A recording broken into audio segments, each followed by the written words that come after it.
All right, guys, please use that hand raised function and we'll get to you momentarily. Coach, thanks for joining us today. How are you? Doing well, thanks. Our first question for Coach will come from Dina King. So go ahead, Dina. Hi, Dina. You're on mute, ma'am.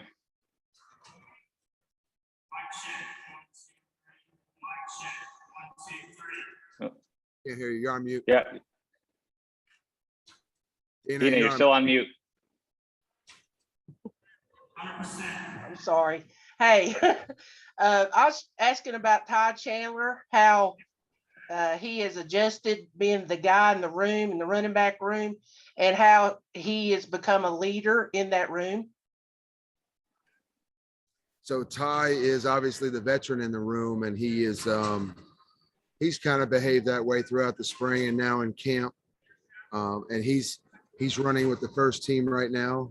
And I think he's done a phenomenal job getting to know a new system. One of the advantages the other guys had was that they've already been here and they knew the system. And so outside of the true freshman, I think he's done a good job of assimilating himself and learning it. And now you're just starting to see some of the veteran leadership in that room. You know, it's kind of hard to go be the leader and be the front runner and be that guy when you're learning. But I think he's probably beyond that now. And we're starting to feel his presence as a veteran with the running backs. Okay, Greg Barnes, go ahead. Hey, Phil, when the season is over, or maybe even when spring ball is over, what is the process that you go through to make tweaks to the offense in terms of taking some plays out, adding some plays, those types of things? So in order for us to take a play out, we've got to have one that we think is better, or it's a play that maybe over the last two seasons really is just dropping in production. So you evaluate, we call it R&D, research and development, on every play. And if it's maintaining its efficiency and if it's been helpful for us, we'll keep it. And if it hasn't, the old 3x1 trips flood play was a staple in everybody's offense for a long time. And you don't see that play nearly as much anymore because it was really difficult to defend. It was very efficient. And as it became less efficient, it kind of faded away. And now I think you see it as kind of a wrinkle play. And that's really how we treat every play. Is if we're running it well and it's efficient, X's and O's wise, schematically, we're going to keep it. And then the fun part with a veteran group, and we don't have a veteran group at the skill positions, but we do everywhere else, is being able to work on some of the progressive things in our offense as opposed to, the day 101 stuff. Do you have a standard efficiency benchmark, or does it change depending on the play? We actually have one for every play, every route, every run scheme, every tag, and so it's a very thorough evaluation of what we're doing. And you know what you have to do, Greg, you got to decide, is it you're asking talent to do it that's not capable. It's not good, from an efficiency standpoint, or are the defenses just catching up schematically where we have to tweak it or improve it somewhere. And then once we ID what the problem is, you know how to answer it. Thank you. Okay, CL Brown, go ahead, sir. Hey, Phil, I was wondering what opportunities do you see this year for Garrett Walston and in general the tight end position to maybe get more targets and catches? The tight end role this year has to improve. I wouldn't even really say improve. They've kind of done what we've asked them to do the last 2 years, but it will definitely expand. When you lose two weapons in the backfield like Javonte and Michael, we would hope, obviously, as anybody would, that we replace those two with two more really prolific running backs. We don't know who those two are yet. I think we feel like we've got one right now that we're really comfortable with. The others are really, really talented, and they're all competing for that second and third spot. But I think early on, we're going to expect more production out of the tight end position because, one, we need it. And two, I think Garrett Walston and Kamari Morales, particularly those two, have put themselves in a position where they have established themselves as bigger weapons athletically and systematically than they have been in the past. And so we're excited about the season that the two of them will have. Was there anything, just a quick follow, was there anything in particular that you saw in Garrett's game that has improved, especially given the fact that, he made the choice to come back for this season as opposed to just graduating? So Garrett has been a really, really good athletic tight end in space. He's got the best hands on the team. He's super reliable. He runs great routes. So that has always been the strongest point of his game. And he's been, and the word I would use is competent in the box, run blocking and doing some of those things. And I think now he's done such a tremendous job, CL, of developing his body physically. Hess and those guys have a plan for him. He's attacked the plan. He's much more of a physical specimen than he was before.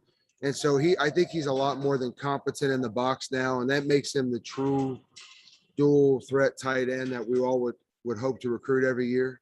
And so I think having him out there in our 11 personnel gives us the opportunity to do really anything that we want to do in the offense on both sides, the run and the pass games. Thank you. Okay, Hunter Nelson, go ahead. Hey, Coach. Thanks for joining us. Hope you're doing well. So on Thursday, Sam actually told us that compared to his first season, last year he had a little bit more say with you as far as the team game planning each week. What has that process been like, and do you anticipate him having a bigger role with that this year? Yeah, I mean, he has some things that he and I would both like him to work on, and he's done a great job at those three things. But I don't know if he could be more involved with me right now in the game planning. We are, as I've said before, we're more into a meeting where we collaborate. There's many different ways to attack different areas of the field in our offense. We've got, multiple ways to attack those regions or those areas. And I'll lean on Sam more if we're going to try to attack the middle of the field with 4 or 5 plays. Which 2 or 3 does he like the most? And then we scale it down. The ones your quarterback is really confident in and throws or runs with a really good rhythm, can run in his sleep. Those are the ones we want to lean towards, because those are the ones that he's going to have the most confidence in when running them in the game. And so his feedback and the feedback of all of our quarterbacks when they're out there is very important to me. I just have to make sure that I get them in a place mentally where their feedback is legitimate feedback.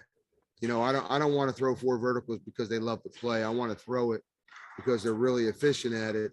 It's something that looks good against the defense this week, and they have a high confidence with regards to how they execute. Andrew Jones, go ahead. Hey, Coach. Late in spring practice, Mac told us that it was kind of late during, in early mid-April, that Drake started catching on, that he was starting to find a little bit of a groove. Did that carry over throughout the player-led practices in the offseason from what you've seen 3 days into fall camp? And is he about where you'd like him to be at this stage? Yeah, he is. I mean, he's super intelligent. And all the, the top 3 quarterbacks in our room right now are Sam is doing all of the progressive things you would expect the starter to do. Jacoby looks like a guy that's gone through a whole season. I mean, he can make any throw on the field, and mentally he's in a much better place now than he was a year ago. And Drake is kind of where Jacoby was. I mean, this is his first year with the system and he's learning it. But here now in camp, just even in these first 3 practices, both Jacoby and Drake are doing things mentally that are, far beyond where they were in the spring, which tells me they got a lot of good reps and they did a lot of the right mental things during the PLPs, because they wouldn't be making some of the decisions or doing some of the things that they're doing right now had they not made some of those advancements in the summertime. So I've been really, really pleased so far. And me, I'm always on the positive half of everything anyway, but if I'm being really transparent about it, the 3 guys are in a really, really good place at this point. Mac has also said one of the more important things this month is to determine who the primary backup to Sam is going to be. Do you have a timetable on that, or is that just something you're going to let play out, and when you know it, you're going to know it, and you're going to go ahead and let the guys know? Andrew, I'd say the same thing I did the first year when we had 3 freshmen, including Sam, vying for the starting job. And that is, we have enough reps for 3 quarterbacks right now. So they're going to decide that. I don't really have to decide that. I mean, obviously the boss is going to sign off on it, right? But we're going to sit back and let them go play, and they will decide that based on their production and their consistency. And I would say the big plays are not as important as the consistency. The consistency, the every down focus, and the every down consistent execution will separate one from the other. And then hopefully they bring the big plays with them. But we want them to be able to manage the offense and distribute the football the same way Sam does, from a developmental standpoint. Whether or not they're going to be as good as Sam remains to be seen. Thanks. Appreciate it. Okay, Ross Martin, go ahead. Hey, Coach Longo, good to see you. My question kind of builds off what Greg asked. You've been in this system now, or you've had the system at UNC for 3 years now. Sam's been going into your 3rd year. Sam's been your quarterback. At what point do you kind of add alterations to plays, add changes to plays to keep the defenses guessing? I mean, obviously they've kind of seen what you've done over 2 years. How do you kind of keep programs guessing, or is it a matter of fact of just running what you do well the best? So it's probably it's the most fun for me in this offense. I think it's one of the more fun aspects of the system for the quarterbacks too, because we do what we do, Ross. You've heard me say that numerous times.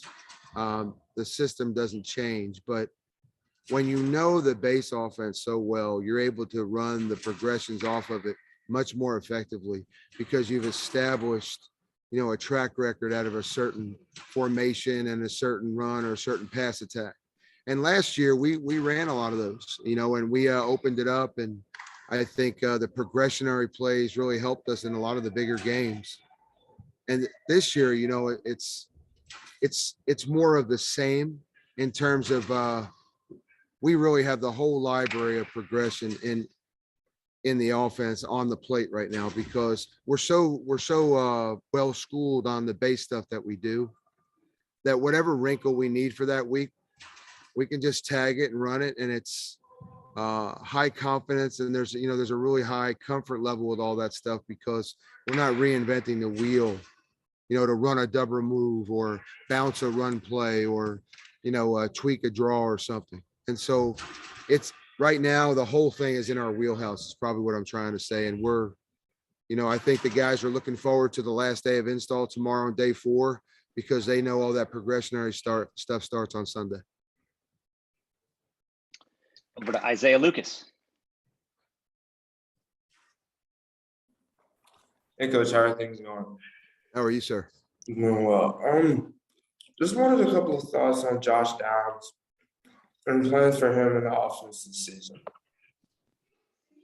So it's, I smile every time I hear Josh Downs' name, because, this is a guy right now that has really done a very good job.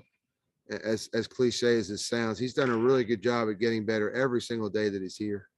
And when you're a player like Josh Downs, who has such tremendous upside, it's a lot of fun watching a guy develop, and you think, hey man, he's really good. He can't get much better, but he can. And so every day we do a little bit more with him. And, to tie it into what Ross asked me, a lot of those tweaks and whatnot are going to be to our skilled players. They're going to be to the Josh Downses and the THI Chandlers and the Antoine Greens, the Garrett Walston. So he has given us a very similar weapon that we had in Daz Newsome. And as much as we miss Daz right now and we wish him really well at Chicago, we're excited that we can continue to do a lot of the things that we're doing in the slot position, because Josh has been able to pretty much match the production that we've had last year so far. All right, we got time for 2 more questions. Adam Smith, go ahead. Hey, Phil. Circling back to Sam's involvement in the offense, like Hunter was saying, he was talking about that a couple of days ago.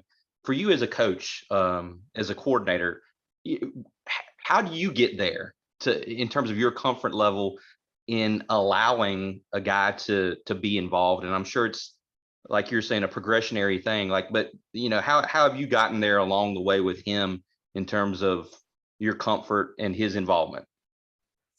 I think it's really the same process I feel like I go through with staff every time I go someplace new.